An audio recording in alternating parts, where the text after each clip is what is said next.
first thing we need to do is select our project. Once we select our project, we need to go to pipelines and select task group. Now, as you can see right here, you haven't got any task groups created.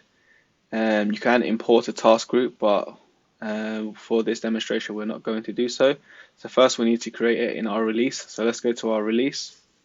We need to then go to edit, and then we need to select our task.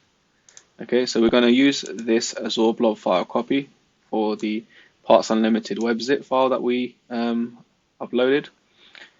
assigned to it, sorry. Next, we're going to go ahead and add another task. And what we're going to specify in this is database. And the database we're going to select is Azure SQL Database Deployment. I'm going to add that. And as you can see, you've got the Azure SQL DACPack task. I'm going to click on this. And as you can see, the display name is Azure SQL DACPack. You can rename it if you want, or just leave it as it is. The Azure Service Connection types already specified. The subscription is going to be our ARM service connection and our display name. So as we go further down, we've got our Azure SQL Server.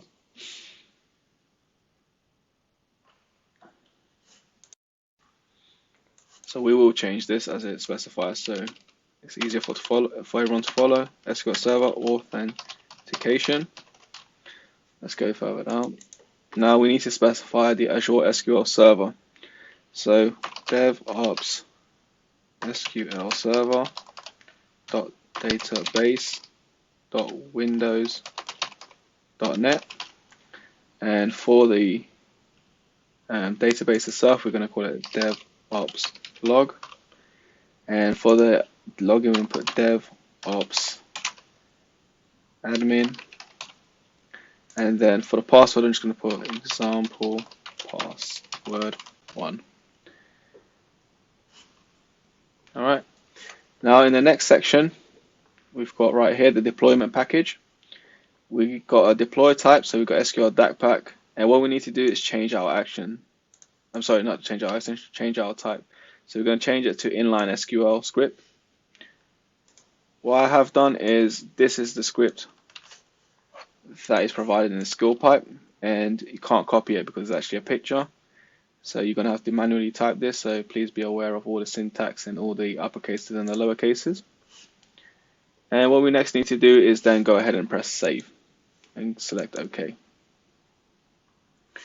Now once we have done that, we can select both of them, both of our tasks, right click and go create a task group. And the name we're going to give it is backup website zip file and deploy DevOps log database. Okay.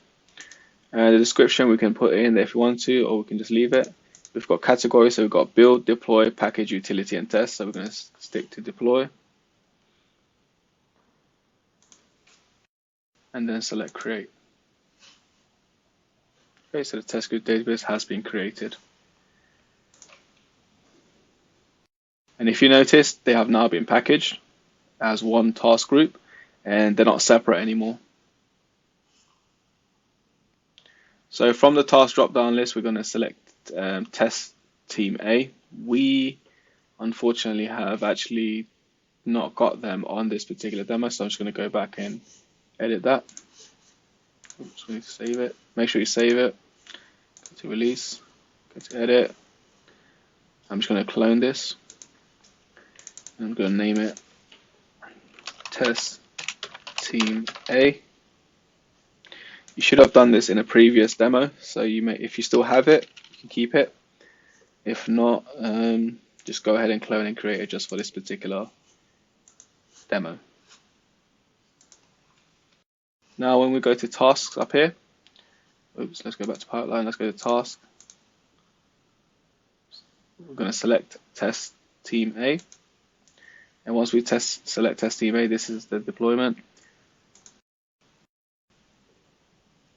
There should not be any tasks here. However, we've assigned it to everything from the looks of it. Oh, apologies, we did actually clone the previous task. So let me just go ahead and delete these. Ideally, these will be empty.